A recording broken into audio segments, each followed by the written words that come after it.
Espera aí que vamos gravar. Bom dia a todos, os presenciais e os colegas que estão remotos.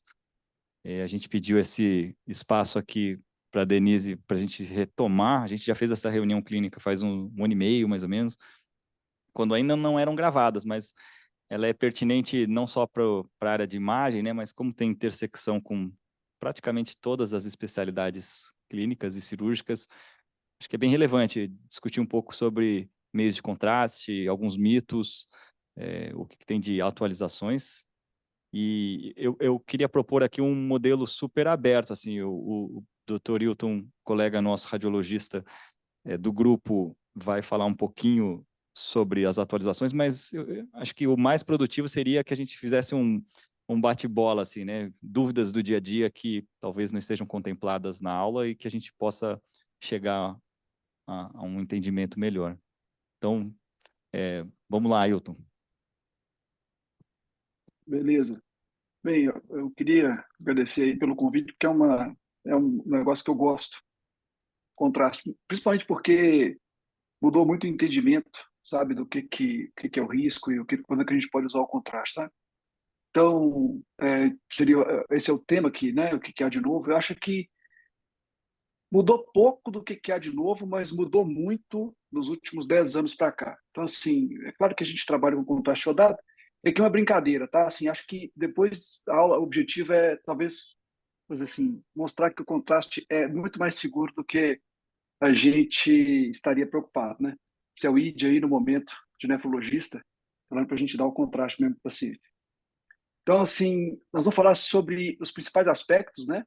Os dois primeiros relacionados mais a contraste iodado e os dois últimos mais ao gadolínio da ressonância, né? Esse negócio de contraste iodado, pessoal, ele começou muito junto do desenvolvimento do raio-x lá, em 1920. E esses aqui são os primeiros exames, você vê como é que é o contraste na radiologia, na radiografia, né?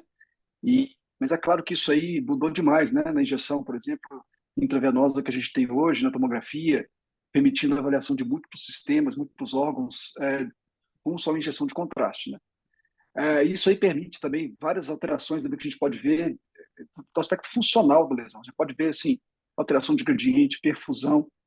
Então, assim, o contraste hoje ele é impressionante. Por exemplo, aqui, um fígado cirrótico, no estudo de perfusão, que a gente pode eventualmente ter métricas objetivas da concentração e da perfusão desses tumores aí nesse fígado cirrótico. Então, assim, é uma coisa que é tão robusta que, para algumas indicações, por exemplo, como o fígado cirrótico, é uma coisa que tem que ser feita. Então, assim, avaliar um fígado cirrótico sem contraste não tem nenhum sentido. Você vai dar radiação ao paciente sem obter o benefício.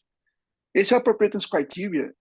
Eu acho que ele tem uma importância muito grande nos Estados Unidos e aqui também, mais para os clínicos, para mostrar. E depois que passou lá, por exemplo, a Lei Obama, depois de um tempo, hoje em dia o reembolso do contraste do exame dos Estados Unidos é feito apenas se está dentro do Appropriateness Criteria. Ele está um aspecto mais fácil de ser entendido hoje, né? O exame que é indicado, que não é, e assim, um terço das indicações, ou mais de um terço das indicações hoje, usam contraste como primeira opção. Então, assim, o contraste é muito relevante e é importante a gente saber dele, né? E muitas das vezes a gente fala assim, imagens obtidas sem uso de contraste venoso e a não utilização limita a análise. Então, assim, é para a gente refletir sobre isso, né? Se a gente não utilizar limita a análise, eventualmente a gente tem que fazer um esforço para entender por que a gente está fazendo exame sem contraste, né? O gadolínio foi mais ou menos semelhante. É claro que o desenvolvimento da ressonância magnética foi muito depois, então só em 84 que a gente tem o contraste do gadolínio. O gadolínio é um metal tóxico que tem uma propriedade paramagnética incrível. Então, foi utilizado para o contraste encurtando T1 e T2 da estrutura, então foi utilizado para o contraste para ressonância. Esse gadolínio, por ser tóxico, ele se liga com cálcio, o problema dele era nos canais de cálcio. Você tem que ligar ele numa proteína, ele não pode ficar livre. Tá? Então, tem vários tipos de proteína que são ligantes, e isso aí a gente vai discutir depois. Mas, de novo, né? Gadolínio é fundamental. Você imagina caracterizar um tumor desse, você pode ver de novo. Do mesmo jeito que a gente viu no fígado ali, pode ver no cérebro, tipos de perfusão e etc. E as possibilidades são inúmeras. Mas é claro que aqui na ressonância a gente tem um pouquinho mais de indicações sem contraste, inclusive, por exemplo, técnicas como arterial spin label, que são comercialmente disponíveis, podem eventualmente auxiliar nessa avaliação sem uso de contraste, mas com o mesmo benefício. Mas é óbvio, outras situações, como por exemplo o fígado, o arterioscreen label não está tão difundido no fígado. Então, aqui, no caso, de novo, tem que ser feito o contraste, ele é fundamental. Na próstata, por exemplo, até o momento também é indicado o uso de contraste para a maioria dos exames de próstata. Isso eu estou dando exemplos de estudos que são referenciados pelo ACR, mas existe, é claro, uma tentativa de reduzir o uso do contraste na próstata para tentar tornar o exame mais atrativo e menos caro, né, e com menos risco. Vamos falar um pouquinho, então, começar sobre a nefrotoxicidade, né? Aí a gente vai voltar para o contraste iodado. Eu acho que o contraste iodado, para entender a nefrotoxicidade, talvez a gente tenha que ver como é que surgiu esse termo, por que ele começou, né? Então, vou dar um exemplo aqui de um paciente mais velho que estava com uma dor torácica, que tem dislipidemia e hipertensão. Aí fez laboratório lá, fez a creatinina, está 1,8, né? E tinha uma lesão na coronária ali, na coronária dele, descendente anterior, e essa lesão foi tratada com angiografia e melhorou, né? O cara melhorou, mas aí a creatinina dele foi para 2,4. Aí o pessoal falou, ó, nefropatia induzida pelo contraste. Aí foi porque colocou o contraste que o cara piorou a creatinina. O contraste é ruim. Então, parece coisa de criança, né? Mas foi assim que, era assim que era. Era assim que era. Então, assim, isso surgiu e a definição ainda permanece mais ou menos essa. Então, assim, se você aumentar a creatinina sérica, seja do ponto de vista absoluto ou de percentual, é caracterizado nefropatia induzida ou associada ao uso do contraste, talvez eu tenha melhor, né? E existe uma diferença entre creatinina sérica e o clearance estimado. Eu estou usando aqui só o Cockcroft Gold, por exemplo, a gente vai ver que ele talvez não seja melhor. 2 pacientes, mesma creatinina sérica, mesmo peso, idades diferentes. Você veja a diferença do clearance estimado desses 2 pacientes. Se eu reduzir um pouquinho a idade, o peso do paciente, já reduz bastante. Então, assim, mesma creatinina não significa mesma função. Então, assim, é interessante a gente usar essas fórmulas, tá? O Cockcroft Gold não é recomendado mais pelas sociedades internacionais. Os americanos recomendam o MDR-EGR para calcular a creatinina sérica, o clearance estimado. Ambos usam creatinina, então, assim, parte do mesmo princípio, na verdade, né? E os europeus preferem o CKD e EPI para utilizar, mas tudo isso aí você veja que é o mesmo programinha. Então, assim, é extremamente fácil ter um iPhone e você calcular para qualquer paciente, seja na enfermagem. Então, é muito fácil calcular isso aí, tá? Para pediatria é um pouquinho diferente, tem o Bedside Schwartz, o avançado ou mais simples, tá? Mas só para saber que existe também. E você vê que é o mesmo programinha. E quais são os problemas que a gente falou? Então, vamos começar com o tipo de injeção. Pessoal, isso foi impressionante. Então, assim, começou com isso, né? Injetando na coronária, e a coronária, os cardiologistas ficaram preocupados e viram que, olha, injeção arterial dá problema, né? E tem vários estudos mostrando isso, inclusive pacientes com diabetes iam pior do que pacientes sem diabetes. Isso foi amplamente divulgado. O problema é o seguinte: quando a gente faz uma injeção intraarterial, você tem que tacar um catéter ali na artéria de um cara que está doente, ele tem ateromatose, ele tem uma doença coronariana, ele tem uma doença renal, e progredindo com esse catéter, soltando trombo e soltando placa de êmbolo, etc., por todo o seu trajeto, porque não é totalmente, né, o negócio é mecânico. E aí foi visto que uma grande parte desses pacientes tem essas embolizações gordurosas ou de placas, e uma grande parte deles vai para o rim. Então, é de se esperar que o contraste, eventualmente, não é o único responsável pelo dano renal quando a gente está injetando um contraste intraarterial com o catéter, né? Então, assim, isso é muito importante para a gente ter em mente, porque injeção intraarterial é um problema. A gente não pode utilizar o que a gente vai aprender aqui para injeção intraarterial, que é diferente da injeção intravenosa. Falando nisso, e a osmolalidade? De novo, quando a gente vai para a injeção intraarterial, parece que existe um benefício de contrastes de menor osmolalidade. A gente usa um contraste hipoosmolar, e ele não é o mais avançado. O mais avançado é o isoosmolar. Mas eles viram que o hiposmolar é melhor do que o hiperosmolar, né? De qualquer forma, quando a gente vai para a tomografia e a gente compara hiperosmolar, hipoosmolar, que é o que a gente usa, e isoosmolar, que é o mais avançado, que ele é menos osmolar do que o hipoosmolar, a gente vê que esse benefício não é tão nítido, a não ser quando o paciente já tem um problema renal muito grave. E tem estudos mais recentes que mostraram mesmo que não existe benefício na intravenosa usar o isoosmolar, que é mais caro e mais recente, do que o hipoosmolar, que é o que a gente usa. Ou seja, o benefício da osmolaridade não se verifica nesses tipos de contraste. Então, a gente usa hoje um contraste hipoosmolar, que, pelas análises mais avançadas, é o melhor tipo de contraste que a gente pode fazer por via intravenosa, tá? Tem artigos, por exemplo, isso aqui é interessante, tem artigos da New England, esse é 2019, é recente. É um artigo bacana de ler, mas é interessante como é que a gente vê a participação do radiologista nisso, isso vai ser uma coisa que vai discutir, né? Que tinham 2 cardiologistas e tinha um nefrologista. Estamos falando de contraste intravenoso em exames de imagem. Eu acho que esses caras que publicaram devem ser médicos excelentes, mas não é incrível que os caras não pensaram, vamos chamar um radiologista também para fazer uma revisão? Então, nessa revisão aqui, por exemplo, várias vezes os autores se colocam intraarterial, intravenoso, e existe uma certa confusão ali. Então, assim, é interessante como, às vezes, a literatura mostra isso, né? Talvez um preconceito contra o radiologista, vamos colocar assim. Esse artigo aqui, ele foi muito importante. Esse artigo é do Kramer e ele mostrou um erro básico.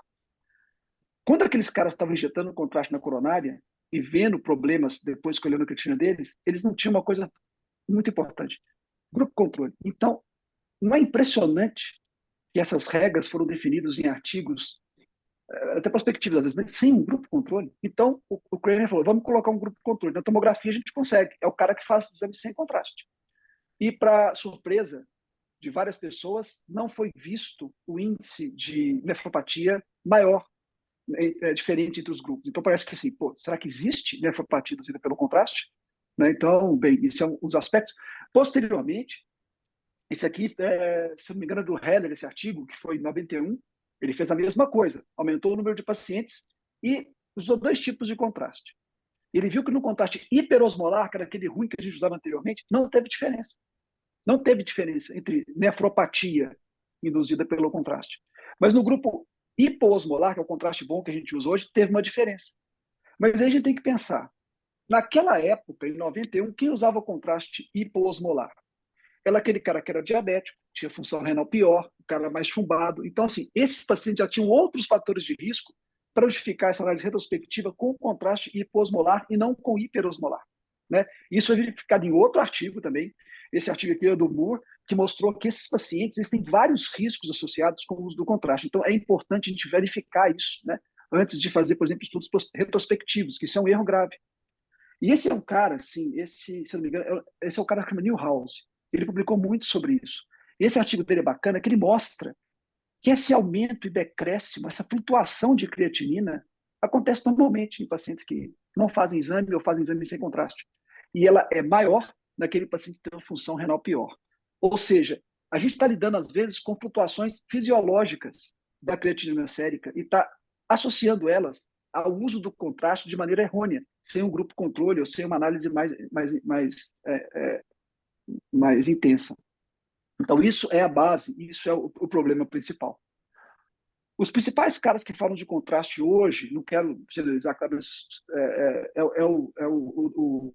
o Davenport e o McDonald. Tá? Eles fizeram 2 trabalhos grandes retrospectivos, aí resolveram todos os fatores de confusão com score de propensão, e eles viram o seguinte, aqui está o número de pacientes, eles viram, por exemplo, o McDonald falou assim, não existe, ele é da Mayo Clinic, foram uma centena de milhares de pacientes, não existe nefropatia induzida pelo contraste. E o Davenport falou, não existe. Só que só existe naqueles pacientes que têm um clearance ruim, abaixo de 30 ou creatinina acima de 2. Então, os 2 artigos, os 2 autores falam que não tem nefropatia induzida pelo contraste, nítida, verificável, até um clearance de 30 a 44. Aí, depois disso, eles divergem. Um fala que tem e outro fala que não tem. Então, assim, na verdade, quando a gente tem estudo prospectivo de diferentes instituições, tem muita coisa ali que pode ser diferente. Nós estamos falando de medicação pré-medicação de contraste, tipo de paciente, paciente que faz tomografia, etc. É muito diferente. Então, possivelmente, esses erros, quando a gente aplica em centenas ou dezenas de milhares de pacientes, eles podem ser um pouco exacerbados. Tá? Então, isso é... Ela vai virar, meu anjo? Vai, às 12h45, só para eu passar no plantão. Obrigada. Acho que alguém está com o microfone aberto aí. Então, para tentar resumir, talvez, o que traz esse artigo, assim, o risco dessa nefropatia em pacientes normais, que têm a creatinina normal, ou até entre 30 e 44, é próximo de 0 ou 0. Pode ter haver um risco em pacientes com doença renal crônica, mas ele é muito menor do que o previamente sugerido, né? Então, assim, é claro que a gente está falando de estudos retrospectivos, mas eu acho difícil pensar no estudo prospectivo para avaliar isso de maneira adequada. Eles usam score de propensão, que é uma técnica que alguns estatísticos falam que talvez possa ser muito inovadora, vamos colocar dessa forma, né? Mas a gente tem vários outros artigos, por exemplo. Esse artigo aqui é um populacional americano que não viu diferença, de novo, entre uso de contraste e não uso de contraste. E, por exemplo, tem umas coisas interessantes. Pancreatite, por exemplo, parece que o contraste faz mal, porque, obviamente, o cara que está pior vai precisar usar o contraste, então, eventualmente, isso pode estar relacionado. Isso é um estudo retrospectivo grande. Tem outro estudo muito bacana de um grupo canadense que fez uma análise um pouquinho diferente. Em vez de pegar quem usou e quem não usou contraste, ele foi pelo dedímero, que foi o fator de correção dele, porque quem tem um dedímero muito alto vai fazer uma tomografia contrastada e quem não tem, não vai fazer. E o resultado dele foi basicamente semelhante ao do McDonald, não foi identificado nefropatia induzida pelo contraste nos pacientes dele. Mas tem um estudo um pouquinho diferente. Esse é um estudo grande, chinês, não, taiwanês, que avaliou esse número de pacientes também retrospectivo. E eles acharam um resultado um pouquinho diferente. Quando eles fizeram a avaliação para quem tinha diabetes e quem não tinha, eles avaliaram, por exemplo, nefropatia induzida pelo contraste e risco de diálise em 30 dias. Eles verificaram que no paciente com diabetes parece que existe um risco um pouco maior, que foi verificado por esses autores, tanto para nefropatia induzida pelo contraste, entre 30 e 44 ali do clearance de creatinina estimado, e mesmo para diálise ali no clearance menor do que 30, só paciente diabético. Então, eles demonstraram, pelo menos verificaram no artigo deles, que pacientes diabéticos têm um risco maior do que foi observado. O Davenport, ele comentou esse artigo no editorial, que hoje é muito comum na Radiology, na Radiographics, e falou que, olha, um artigo interessante, só que, de novo, é uma pedra no conhecimento que a gente tem. Porque os outros artigos que a gente demonstrou aqui, falou aqui, os pacientes diabéticos foram incluídos. E foi visto, isso não foi verificado. Então, é algo para ser visto, para a gente observar e ficar atento, mas não é algo que faça sentido mudar a nossa estratégia que está sendo feita até hoje, né? Então, assim, quando a gente vai ver, assim, checar, vamos supor, o risco real, né? Assim, a nefropatia existe? Olha, eu acho que ela existe, assim. Na verdade, tem vários modelos animais aí de dano no néfron, etc., que mostram que ela existe. Mas, assim, nitidamente ela está relacionada com o paciente com dano renal prévio e não em paciente normal, né? Então, assim, de novo, né, colocar assim, o paciente tem o rim único, qual o problema, né? O paciente é mais velho, de novo, qual o problema, né? Assim, isso não tem sentido a gente pensar se o paciente tiver a função renal adequada. Mas se existir, se a gente for ver, qual que são os thresholds, né? O risco nesses pacientes? Que paciente eu tenho que olhar? A maioria das diretrizes fala de novo o que esses papers falaram. Abaixo de 30, eu posso ficar tranquilo em injetar contraste iodado, tá? Acima de 30, acima de 30. Abaixo de 30, a gente vai ter que ver o que a gente pode fazer nesses pacientes, né? Então, assim, e o que a gente pode fazer? Né? Suspender o contraste? Eu não acho que seja uma boa alternativa. Eventualmente tem que ser feito, mas assim, se o exame é indicado com contraste, suspender o contraste vai limitar a sensibilidade a ponto de eu estar submetendo o paciente a um negócio que no mínimo é caro e não vai ter um resultado esperado. Então, talvez suspender o contraste seja uma coisa complexa. Reduzir o volume, isso tem sido discutido, mas é difícil a gente achar uma evidência que reduzir volume melhora isso. Não tem uma evidência nítida disso. O pessoal gosta de falar, injetei só 30 ml, tá ótimo, mas não sei o que isso adianta. Tipo de contraste, isso aí talvez seja interessante, porque tem artigos, vou mostrar depois, tem artigos aí, isso é mais para alergia, mas tem artigos que têm demonstrado uma melhoria no tipo de contraste. E expansão de volume é interessante, porque a gente expandiu o volume de todo mundo, baseado em um artigo retrospectivo aí de, sei lá, 20 pacientes, 16 pacientes, isso era a nossa diretriz. Aí um grupo holandês, né, fez o AMACE Trial e viu algumas centenas de pacientes, um expandiu o volume e outro não, era paciente só em 30-60 de clearance estimado e benefício nenhum. Então, não tem benefício nenhum em expandir volume nesse grupo de pacientes. Inclusive, pior, ele dá mais risco quando você expande o volume nesses pacientes. Ou seja, entre 30 e 60, expandir volume com salina não tem nenhum benefício, é não inferior a não expandir. Esse é o melhor nível de evidência que nós temos, muito, muito melhor do que era antes do guideline. E aí outro pessoal holandês também, do Compass Trial, usou bicarbonato. Novamente, não inferior. Então, assim, expandir volume com salina ou com bicarbonato não tem sentido em pacientes entre 30 e 60. Pacientes menor do que 30, ainda eventualmente, se você quiser injetar o contraste, pode ser uma coisa interessante. Né? Isso aqui é só outros trials, reserve trial, mostrando que, de novo, esses aspectos, por exemplo, com outros tipos de medicamento não tem um benefício nítido mesmo, tá? Para reduzir o uso do contraste. Aqui é só interessante, esse artigo aqui eu queria colocar para hidratação oral. Né? A hidratação oral, que é uma hidratação talvez seja mais fisiológica, mas ainda tem riscos em alguns tipos de paciente, ela teve uma performance semelhante com a hidratação intravenosa. Então, pode ser uma opção dentro de alguns pacientes que vão fazer isso. Né? De novo, então, expandir volume talvez não seja melhor, assim, para a maioria dos pacientes. Para algum tipo de paciente, acho que vale a pena, principalmente só com salina, parece que é o mais indicado.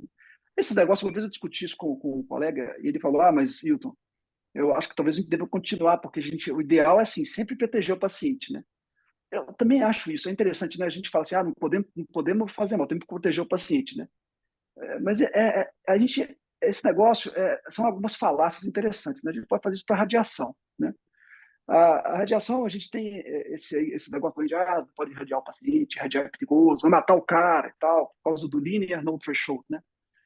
E é interessante que, por causa disso, por causa desses riscos riscos teóricos de dar câncer, o acidente de Fukushima, vários habitantes japoneses tiveram que ser retirados do local do acidente, por causa do risco teórico deles desenvolverem algum câncer.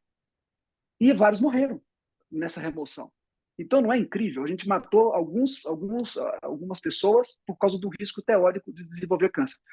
Então, de novo, assim, às vezes fazer o melhor para o paciente significa injetar o contraste. Né? E ainda se existir, a gente talvez possa pensar em fazer ressonância com gadolínio, que tem sido uma opção excelente, principalmente para o abdômen, por exemplo, né? Que é a minha área. Aqui os riscos são um pouquinho diferentes, falando em fibrose nefrogênica e depósito de gadolínio, principalmente no cérebro, que tem sido novidade. Né? A fibrose nefrogênica, pessoal, é uma entidade relativamente recente. Vou dar um exemplo aqui, como a gente fazia deixa eu ver quantos anos atrás, uns 15 anos atrás aí. Chegava uma paciente lá que tinha uma hipertensão arterial, mulher normal, creatinina aí 2,4. Ele podia fazer tomografia, né, naquela época. Aí vamos fazer para ressonância. Já estava dupla dose de contraste, fazia uma angiorressonância. Aí achou uma estenose lá, por exemplo. Aí, isso aí já tinha existido uma doença descrita fibrosante na pele, em vários tecidos, que posteriormente foi observada uma relação com o uso de gadolínio nesses pacientes, né? E aí todo mundo ficou preocupado, né? E o gadolínio está dando fibrose nefrogênica. E foi uma coisa que me chamou a atenção nessa época, nesses meados de 2006, 2007, é que aí a gente falou, no lugar que a gente trabalhava, putz, deve ter vários pacientes que desenvolveram, porque a gente injetava dose dupla de contraste para fazer anjo em paciente com função renal ruim. E vamos procurar, né? E a gente não achava nenhum. Não tinha nenhum caso, assim, nitidamente confirmado, porque a gente esperava ter vários casos, né? E não tinha nenhum. Né? Eventualmente deve ter achado algum aí para demonstrar. Posteriormente, foi visto que isso é uma coisa que varia muito. O tipo de contraste utilizado é fundamental. Então, assim, a gente tem um contraste linear, e o principal dos casos relacionados à fibrose nefrogênica é a gadodiamina, né? Então, esse é o principal caso. E o contraste do grupo 2, que é o macrocíclico, e mesmo do grupo 3, que são esses Primovist, etc., não existe, o principalmente do grupo 2, não existe relatos robustos disso, né? Gente, o gadolínio, que é esse íon aí, é um metal, né? Que é um íon mais 3 aí, como eu falei, ele tem que ser preso, porque ele é teoricamente tóxico. Né? Teoricamente não, ele é tóxico. Olha só esse anel que segura o gadolínio macrocíclico. Aparentemente, ele me dá a segurança que esse íon não vai sair desse anel aí. Né? E quando a gente avalia isso aí do ponto de vista químico, eu estou usando química pura aqui agora. Você usa ali a solução de contraste linear e você vê que ele solta o gadolínio, principalmente o gadodiamina. Agora, olha só, por exemplo, o Primovist, o Multirense, como é que ele solta muito, mas muito menos. E olha aqui o macrocíclico, ele não solta. Tá bom, então vamos colocar uma solução então de fósforo. Ele continua não soltando. Então, você veja, na química pura, um frasco com contraste, você não consegue soltar o gadolínio desse anel. Então, assim, ele é extremamente seguro nesse anel. Os outros soltam demais, mas esse desse anel não solta. Então, assim, é muito importante de saber disso, porque isso significa que existe diferenças, né? Mesmo em agentes lineares, o agente linear, que ele é ruim, ele é o pior, a gente está falando que uma pequena porcentagem, nós estamos falando de 1 a 7% desses pacientes vão desenvolver isso, e nós estamos falando que a maioria desses pacientes tem é dialítico e tem um clearance estimado de 15, próximo a 15. Então, assim, é aquele paciente muito ferrado, né? E mesmo esse paciente é muito, muito raro, tá? Então, o ACR fala que contraste do grupo 2, que é o ácido glutérico, o Gadovich, etc., isso não tem risco de fibrose nefrogênica. Ela deve ser muito baixa ou não existente, tá? Então, o grupo 2 pode ser utilizado. Então, assim, geralmente é muito seguro e pode ser feito. Existe um detalhe apenas, que é o paciente anúrico e sem função renal residual, que talvez nesses casos, eventualmente, pode ser melhor fazer um outro exame, né? Mas isso aí também é porque não foi testado, não é porque a gente testou e viu, não, tá? Então, isso aí são resultados. Os europeus falam a mesma coisa, mas eles são um pouquinho mais retraídos, mas de qualquer forma, o que eu gosto deles é isso aqui. Quer ver? Ó, que vai falar aqui no final.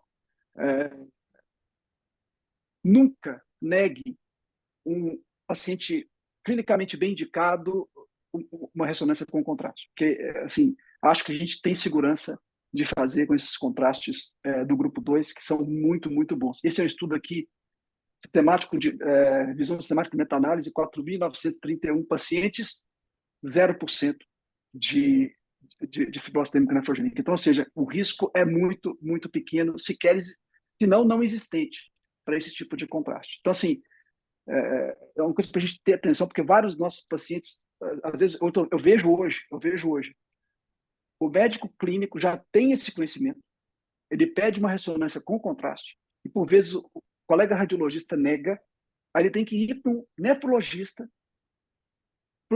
autorizar e mandar de volta para a clínica do radiologista para o cara poder injetar o contraste do grupo 2, tá? Em relação ao Primovist, o Gadovich é um agente linear, né? A construção dele é linear. Então, assim, foi verificado retrospectivamente se ele tinha risco de fibrose nefrogênica. 7.820 pacientes. Desses, zero casos de fibrose nefrogênica, e a gente tem aqui vários pacientes que tinham clearance, 157 pacientes com clearance menor do que 30, 65 pacientes com clearance menor do que 15, tá? E 0 pacientes com fibrose nefrogênica. Ainda não é indicado fazer o Primovist, por exemplo, em pacientes, o ácido cloroxético, em pacientes com clearance menor do que 30, mas pela evidência que existe hoje, parece que ele é relativamente seguro. Finalmente, vamos falar agora de um negócio o mais recente, talvez, que é o depósito de contraste no cérebro, né? O depósito de contraste no cérebro, ele foi identificado num artigo de 2014 por um japonês, que é o Kando, e ele viu que esse hipersinal estava relacionado com o uso do contraste. O contraste, o gadolínio deposita nos tecidos, né? Ele deposita. E é interessante que ele deposita não só perivascular, como a gente está vendo aquelas setinhas ali no capilar, mas também, eventualmente, dentro do próprio neurônio. Esse depósito, ele é um pouquinho diferente da fibrose nefrogênica que a gente está discutindo aqui. Ele acontece em pacientes com rim normal, ele acontece em pacientes que não têm um tumor para falar, quebrou a barreira hematocefálica. Não, ele acontece em pacientes normais também. Então, assim, rim normal e pacientes normais. Então, ele deposita, o contraste deposita nos tecidos. De novo aqui, eu pulei o slide rápido, mas acho que vai ter um outro talvez. O macrocíclico não é que ele deposita menos, é que ele deposita muito, mas muito menos nos tecidos do que o linear. Então, além da fibrose nefrogênica que a gente falou, tá aqui o slide. O macrocíclico também deposita bem menos, tá? Isso aqui foi um estudo de ratos do próprio McDonald que fez. Ele viu que o macrocíclico está depositando, tá vendo? Só que ele injetou uma dose centenas de vezes a necessária para ser que a gente usa clinicamente, tá? Porque as doses clínicas que a gente vê nos pacientes que usaram macrocíclicos, a gente não consegue identificar mudança do sinal nessas estruturas centrais, tá? Então veja que é muito menor E, obviamente, né, eles depositam em outros tecidos também, como eu falei. Aqui, como eu falei, fígado, baço, rim, e, de novo, o macrocíclico deposita muito menos. Existe ainda alguma evidência, tá? Esse é um estudo que foi patrocinado pela GE, e a GE faz contraste, claro, né? Isso aqui foi em ratos, que existe um clearance desse contraste. Então, depois de um tempo, esse contraste não aparece mais nos cérebros desses ratos que foi feito o exame. Isso foi revisado novamente em outro estudo, mostrando esse mesmo clearance maior até em pacientes que usam macrocíclico que usam linear. Ou seja, a evidência existe que eles depositam, como depositam em pacientes normais, né, sem tumores, sem alteração renal, e parece existir um clearance deste depósito, tá? Então, como eu falei, né, agentes lineares de depósitos mais evidentes, depósitos de pacientes normais e com rins normais, não existe dano tecidual evidente.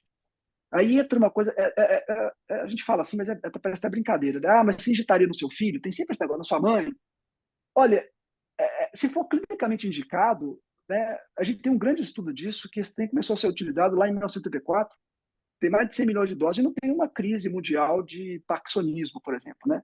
Esse estudo populacional da Holanda também mostrou que não existe alteração.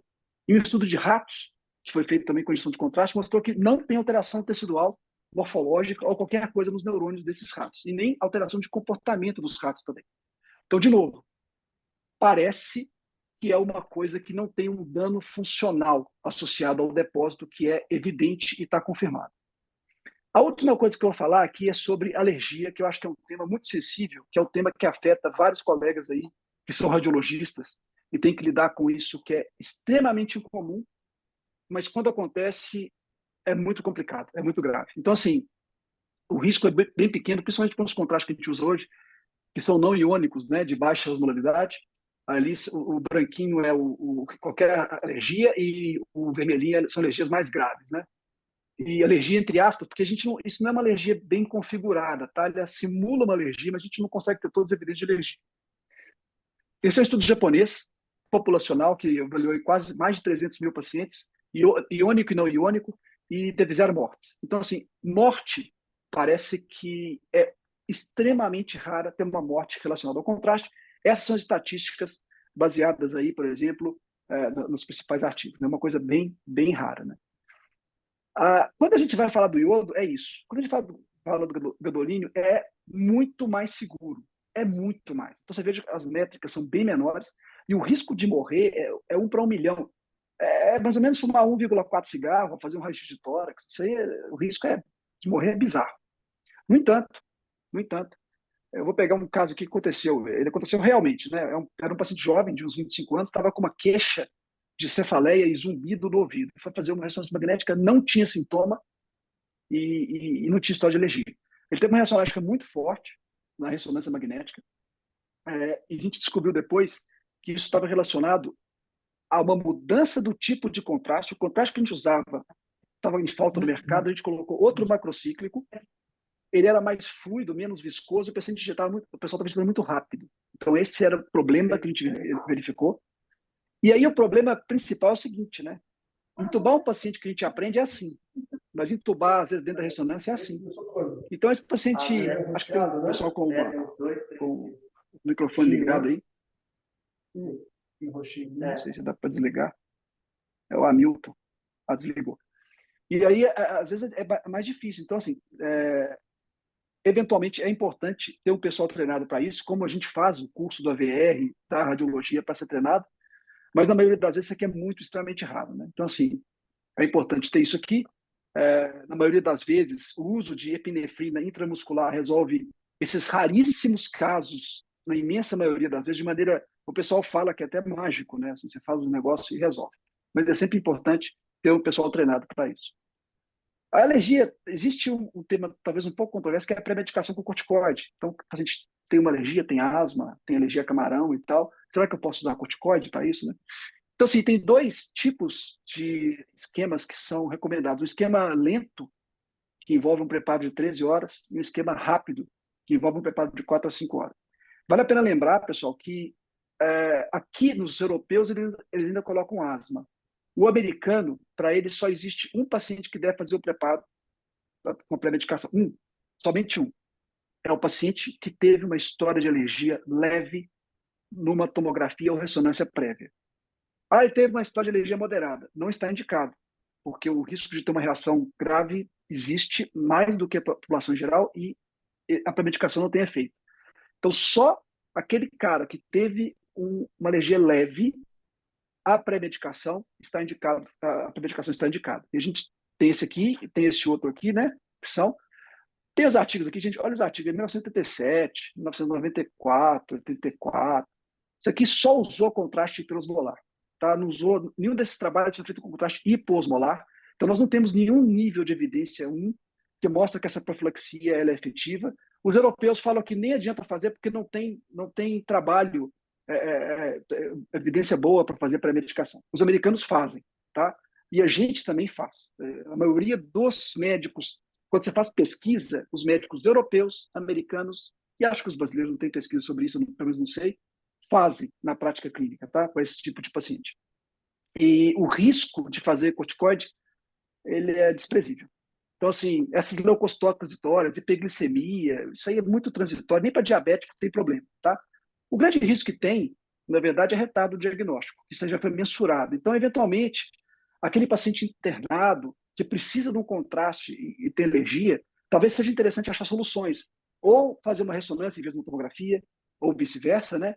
Ou, eventualmente, fazer um preparo mais rápido de 4 a 5 horas, porque quanto mais tempo ele fica internado e dá o retardo diagnóstico, isso custa mais dinheiro e dá mais risco para aquele paciente, né? Então, esses aqui são os preparos rápidos, né?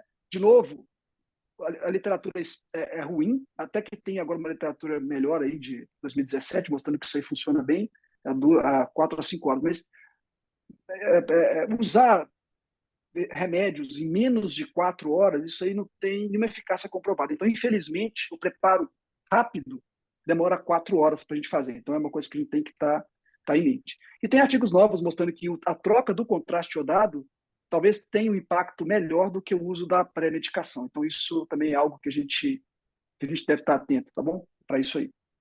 Então, concluindo, pessoal, a gente viu que os contrastes, eles são muito seguros, né? Assim, tem um baixo risco para dano renal, IV, né, que eu estou falando, né? O baixo risco para fibrose nefrogênica, macrocíclicos, que é o que a gente usa na empresa. Risco e suspensão de contraste e hidratação são eventualmente maiores para o diagnóstico e para o paciente do que usar contraste. De uma forma impressionante, os livros, textos que a gente estuda na faculdade, todos eles falam que esse risco é imenso e a gente tem que tomar muito cuidado. Então, de novo, acho que essa atualização é importante até mesmo para o aluno de graduação que está tendo esse negócio. A deposição de gasolina do cérebro, isso aqui saiu um estudo europeu, passou 10 anos dessa retenção, e era aquilo que a gente falou, né? Assim, deposita, mas não tem dano, e assim, agentes macrocíclicos têm um depósito muito menor.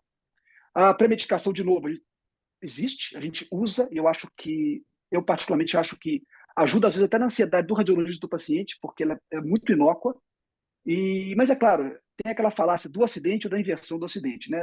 Não dá para generalizar para todo o paciente isso aqui, eventualmente tem que ficar atento, né?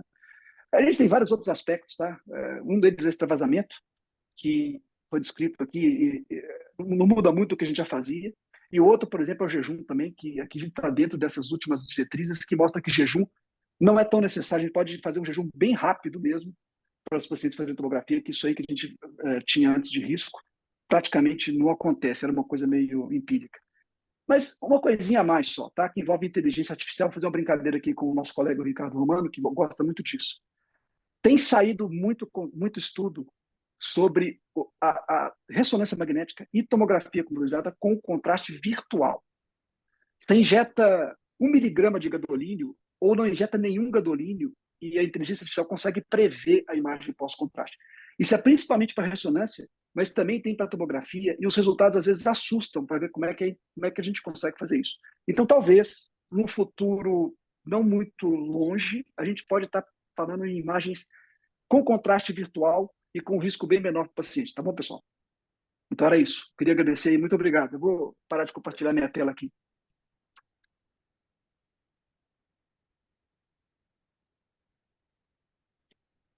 Obrigado, Wilton. Deixa eu deixar o celular. Opa! Então vamos lá, acho que a gente falou sobre bastante coisa. O último slide resume, mas até para a gente que é da área, é bastante informação, né? Para a gente amarrar, a gente falou um pouco sobre contraste iodado, que é da tomografia, né? Só para a gente separar os métodos. Falamos sobre o contraste à base de gadolínio, que é o da ressonância magnética, e exploramos a ideia de nefropatias, certo? E que o risco da nefropatia, se é que ela é existente, ela é muito menor do que a gente imaginava, e você nos deu um threshold ali bem seguro de que até 30 de clearance de creatinina, estamos seguros em injetar tanto iodado quanto gadolínio, certo? Isso. O Márcio perguntou aqui, Oide, se pré-medicação é apenas para quem teve reação alérgica ao iodo no TC. Não seria o gadolínio? É aos dois, né? Quem teve alergia leve ao iodo e ao gadolínio, teoricamente, poderia fazer a pré-medicação. O gadolínio é muito mais raro, mas o iodo é que tem a indicação de fazer a pré-medicação. Desculpa te interromper, só porque eu vi a pergunta dele Boa. aqui. Eu acho que a ideia, Márcio, foi de que contrastes, reações moderadas ou graves, né? Elas não podem ser prevenidas no próximo evento, né? Não há prevenção para esses eventos aí, ou a gente troca de meios de contraste. Acho que esse é o racional, né, Hilton? É isso Vamos aí. abrir. Vamos abrir para perguntas. O clearance de 30 é um clearance de segurança, quando na verdade é possível até clearance de 15, é isso? Quer dizer, para não falar que 15, porque ninguém vai aceitar isso, então se leva um pouquinho para 30, porque aí as pessoas ficam mais tranquilas. Mas a rigor até poderia fazer com clearance de 20, por exemplo, uma coisa assim. É isso? Calculado de preferência de alguma forma que não seja da Gocroft. Eles mudaram a fórmula do Cockcroft. Eles preferem aquela lá, mas ela tem nos Não. celulares. Tem um aplicativo gratuito que faz várias fórmulas, não só de radiologia, mas é o MD, né, aquele MDRD. Tá. Então, tem duas coisinhas práticas de clínico, né? Uma queria que você falasse da metformina, que você não falou, e a outra do Fluimucil. Ah, tá. A metformina, existe várias. Recentemente, não é tão recente assim, mas teve um artigo uma vez que falou das diferentes diretrizes de diferentes sociedades para uso de metformina e como elas divergem. Hoje, o consenso que parece que existe de metformina é o seguinte: se o paciente tem função renal normal e usa metformina, não precisa suspender, não é necessário. Pode injetar contraste sem suspensão da metformina. Se o paciente tem um dano renal igual aquele que a gente falou, abaixo de 30, esse paciente, eventualmente, a suspensão da metformina estaria indicada. Algumas sociedades recomendam suspender antes, mas a maior parte das sociedades recomenda suspender apenas após a injeção do gadolínio. Quanto tempo após? Eles falam entre 24 e 48 horas, e algumas sociedades falam que seria interessante só reintroduzir a metformina depois que a creatinina sérica voltasse aos valores que eram habituais antes do exame contrastado do paciente. Então, essa geralmente hoje é o consenso. A principal mudança foi: paciente com clearance normal não precisa suspender metformina. Com o clearance alterado, aí pode suspender, geralmente só depois, retornando entre 24 a 48 horas.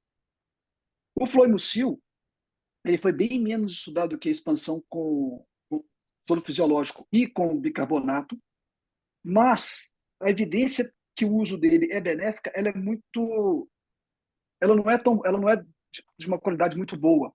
Então, normalmente as principais sociedades não recomendam o uso do Fluimucil de rotina para se prevenir para se fazer expansão hídrica ou para se prevenir eventualmente um dano renal nesses pacientes. O recomendado mesmo seria mesmo o soro fisiológico, a expansão mesmo com o soro fisiológico para esse tipo de paciente. O Zic chamou a atenção para um ponto, Wilton, que eu vou até reforçar, Pois não? que existem limiares menores, é isso, né? Tem thresholds de segurança, né? 30 de clearance, mas lembrar de cenários distintos, né? Aqui a gente está dentro do hospital, a gente tem muito mais segurança dentro do ambiente hospitalar, tanto para clearances menores, até para esses eventuais antecedentes alérgicos, quando a gente tem dúvida de que ele existiu mesmo, né? Então, dá para prevenir, não dá para prevenir, o exame ele é fundamental, e aí sim, dentro do cenário hospitalar, a gente tem muito mais segurança para fazer esses exames do que no cenário ambulatorial, que é uma clínica fora desse ambiente, né? Então, acho que tem esse ponto, né? Eu só queria colocar aqui, talvez, só um detalhe assim. Quando a gente está falando de tomografia e ressonância para dano renal, a tomografia, o índice de segurança mais adequado seria realmente 30. Abaixo de 30 de clearance estimado, aí seria interessante você ter alguma ideia, talvez uma expansão hídrica, talvez mudar algum tipo de exame, etc.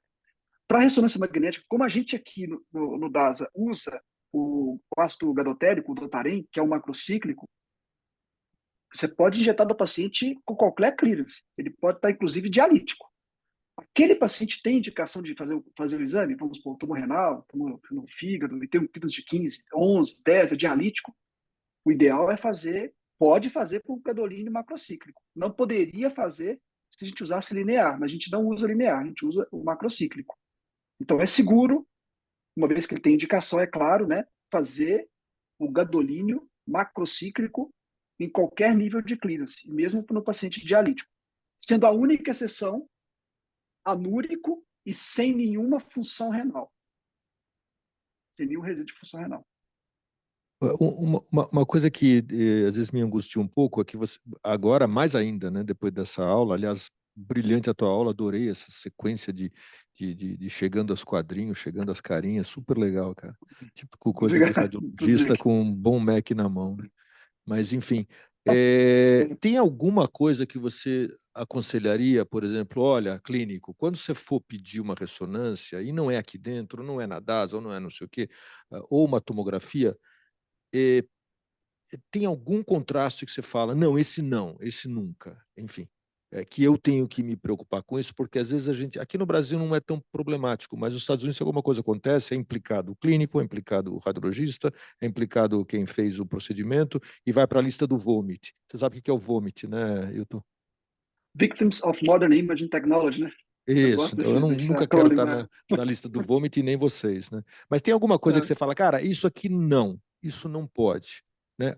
Eu me refiro a tipo de contraste, tá? Porque às vezes o cara faz, sei lá, vai que ele vai lá no Fleury, que os caras não cuidam muito, ou vai que ele vai...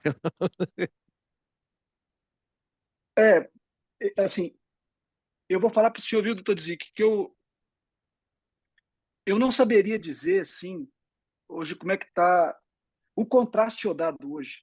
Eu acho que nas principais locais aqui de São Paulo, acho que na imensa maioria é o não iônico, hipoosmolar. Então, aí tem vários. Então, assim, eu acho que você pode ficar tranquilo, se o paciente tiver um clearance acima de 30, pode injetar. A única coisa que assim é que ele teve alergia ao contraste iodado. Então, é sempre bom, às vezes, porque a gente sempre pergunta, a enfermagem, o call center, sempre pergunta, né, e tal. Mas é bom saber, se já teve alergia ao contraste, uma alergia, aí se ele tiver, já pode esquecer de fazer a tomografia, eventualmente pensar numa ressonância, por exemplo.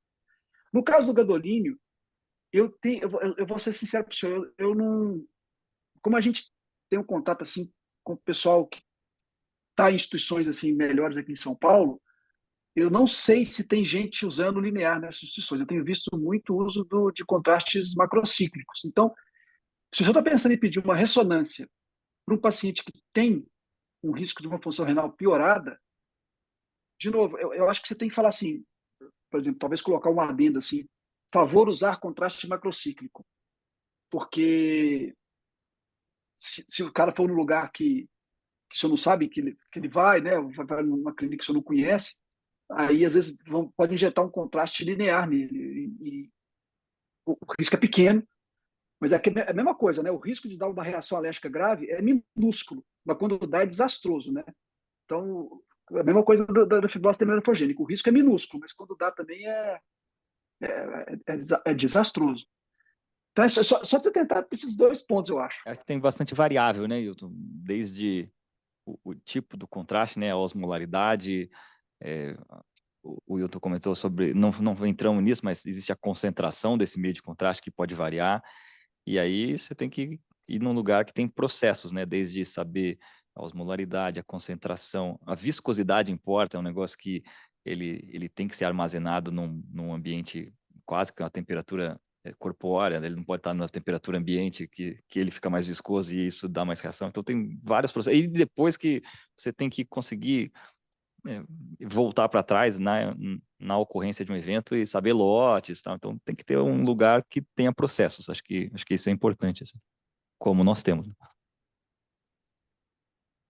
Tem uma pergunta aqui. Hilton, Rafael Schmerling, tudo bom? Quanto tempo? Opa, tudo bem, Rafael? E aí, quanto tempo? Tudo Beleza, jóia? tudo bom. A minha pergunta não é exatamente de contraste, mas é algo que é muito relacionado no nosso dia a dia, que é catéter Portocat e injeção do contraste via catéter Portocat, porque em alguns lugares não deixam de jeito nenhum, outros lugares fazem, alguns dizem que depende do catéter, outros dizem que tanto faz, porque o catéter vai se mexer quando você injetar com alta pressão, se for um angiotomo, por exemplo. Como é que isso está resolvido? Se é que está resolvido? Porque a gente vê lugares fazendo, lugares que não fazem de jeito nenhum. Como é que funciona isso? Olha, a gente pode injetar no catéter Portocat, viu, Rafael? O grande problema é a velocidade. Então, assim,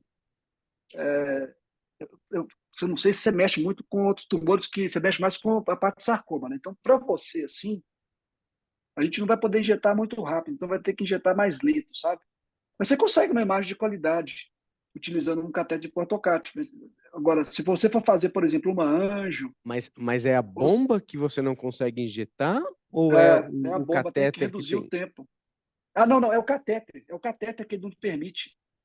Porque se aumentar a taxa de injeção, pode dar um problema no catéter. Então, o catéter é que não te permite.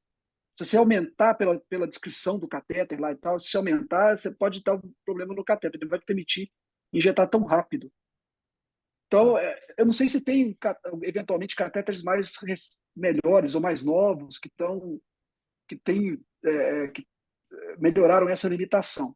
Mas não é assim uma limitação muito importante. O problema é, como eu falei, você quer fazer uma anjo. Realmente, às vezes, você precisa de uma injeção mais rápida ali, você não vai conseguir. Você quer fazer ver um HCC, por exemplo. Você quer avaliar um CHC. Então, assim, você também vai ter problema para ver, porque você tem que injetar pelo menos ali, no mínimo, uns 3 a 5, e aí você eventualmente não vai conseguir injetar tão rápido usando um catéter Portocat, sabe? Uhum. Mas é mais isso, não é uma contraindicação, mas é um problema de velocidade, sabe? É porque isso, em analogia a outras coisas em adição a outras coisas que você mencionou, que você acaba nos deixando mais tranquilos, quando os pacientes chegam, e aí eu entendo que é o sistema operacional do serviço barra. Então, o paciente está tomando metformina, não, o senhor não vai fazer o exame hoje, não quero saber. Ou então, bom, meu médico disse, eu tenho uma creatina normal, não, você tem que fazer uma nova hoje, porque a gente não vai aceitar aquela. Então, essa tranquilidade médica que você nos transmite hoje não é o que os pacientes têm, né? E que a gente acaba tendo que entrar numa rotina. Então, até que ponto isso chega a vocês? O biomédico chega e fala assim, olha, tem esse caso assim, dá para fazer, vou ajustar. Porque eu entendo que essa é uma questão muito mais operacional do que médica. Isso é só um comentário seu nesse sentido. Isso aí, a literatura também, ela é um pouquinho, talvez assim, eu não consegui compreender. Eu acho que é porque não tem estudo para a gente poder mostrar a segurança. Então a gente tem que criar uma segurança só baseado em coisa bem empírica. Porque, se a gente for pensar assim, vamos supor, se o cara tem um rim normal, ele injetou o contraste lá, o contraste iodado. A gente sabe que esse paciente não tem risco de desenvolver pelo contraste. Ele não tem problema. Então, assim, por que eu não poderia fazer o exame depois de uma tomografia de, sei lá, abdômen? Por que eu não poderia fazer uma tomografia de crânio logo em seguida, usando mais contraste? A ressonância ainda é pior, porque tem lugar, né? Você tranquilizou muita gente em relação à ressonância e vários locais, o paciente às vezes perde o dia do exame porque não tinha uma creatinina, né? Recente ainda. Então, Mas aí também, eu vou falar um negócio para você que às vezes é complexo, sabe assim? Então vamos colocar assim, a gente, para fazer exame no mesmo dia, com contraste do mesmo paciente, as diretrizes pedem algumas horas, pelo menos, de espaço. O principal problema, do meu ponto de vista, Rafael, é que o contraste, às vezes, vai atrapalhar a sua interpretação se você não deixar ele sair do organismo, e aí vai atrapalhar a interpretação do paciente. Mas Não, eu acho que o não, Rafael mais está simples. sendo mais amplo. É o paciente que tinha uma ressonância pedido para É. fazer a ressonância de crânio. Exato. Né? O paciente, se eu tenho alguma doença renal, não tenho. Tem hipertensão, não tenho. Vim fazer uma ressonância de crânio porque eu estou com enxaqueca. A gente reviu. Né? Não E Não, a aí, gente reviu aí não isso, deixa eu fazer, não deixa eu fazer a ressonância porque ele não tem uma creatinina. Entendeu? Isso aqui, eu posso até mostrar aqui, e posso mostrar aqui um negócio, que é do Pode, nosso, tá no que a gente limite tem aqui aqui. do... Vai tamo? abrindo. Porque a gente está em 1 minuto. Mas eu entendi o ponto, Rafael. Acho que a gente reviu isso recente e é difícil você Deixa eu ver se eu consigo quebrar mostrar. hábitos que as pessoas tenham. Então, acontece isso mesmo, né? E principalmente, de novo, como eu coloquei anteriormente, existe um threshold muito mais aguçado no ambulatório do que no hospital, porque no hospital é isso, é quase como uma interconsulta e se acontecer isso, é um telefonema que a gente consegue resolver individualizado para cada paciente. Pode ser que a gente autorize um contraste numa função renal que era limítrofe, mas a gente vê benefício como corpo clínico, ou o oposto, né? Falou, olha, nesse caso, eu nem preciso do contraste, a gente acabou de ver um caso lá embaixo, porque é seguro e eu já fiz o diagnóstico sem, acho que estamos confortáveis. Mas essa é a atualização, né, Hilton? Olha. Então aqui, Rafael, olha só, ressonância magnética com contraste. Se usar contraste, esses aqui, dotarei ProRense, Gadavist e Multirense, não é necessário valor de creatinina. Isso está no sistema nosso sistema lá da DASA e assim, isso já foi definido, 9 de julho, DASA, Santa Paula e tudo. Então, assim, isso não era para acontecer. É importante que até se acontecer alguns deslizes, é importante você conversar conosco, porque não é necessário. A topografia, sim, mas o gadolínio, a ressonância não seria, sabe, Rafael? E eu entendo. Outro dia mesmo eu tive um problema em outro hospital que era um paciente com neoplasia de pâncreas, fez tomografia sem contraste, pediu uma ressonância e o radiologista negou por causa de um clínice baixo. Não é para acontecer, mas todo dia a gente tem gente nova chegando e às vezes acontece que... Acho que essa discussão, acho que ela não se encerra aqui, tá? A 1 hora, é mais uma porta aberta para a gente discutir. Eu acho que abrimos uma portinha para que a gente discuta o assunto e debata e chegue a consensos do hospital. Acho que talvez a gente mude práticas clínicas daqui para frente. Inclusive, né, Id, quem quiser, quem não tiver acesso aqui da equipe a esse manual, eu revi o manual, toda a parte de contraste aqui, tudo tá... Essa aqui alguém vai falar, tem um viés, né? Essa aqui eu sei que ajudou a fazer, sim, mas as partes que eu não ajudei a fazer também estão atualizadas. Acho que todo mundo tem que ter isso aqui no celular, no bolso, no e-mail, porque tá bem bacana, tá? Esse manual de segurança. E a gente pode mandar no chat também, fica uns contatos, e-mails, pessoal, acho que super aberto a gente debater, porque eventualmente cada caso é clichê, mas é um caso, assim, né? O paciente internado, principalmente, são muitas variáveis e nem sempre se encaixam exatamente numa caixinha que está aqui. Acho que é isso. Bom, obrigado, Wilton. Acho que foi muito bacana. Tivemos um quórum bem grande. Se você quiser alguma última palavra aí, fica à vontade. Não, então foi ótimo. Obrigado. Acho que é bacana a gente fazer essas reuniões. Muito obrigado pelo convite aí. Obrigado a todos aí. Boa, obrigado, pessoal. Bom dia. Até mais, pessoal. Bom dia, até mais.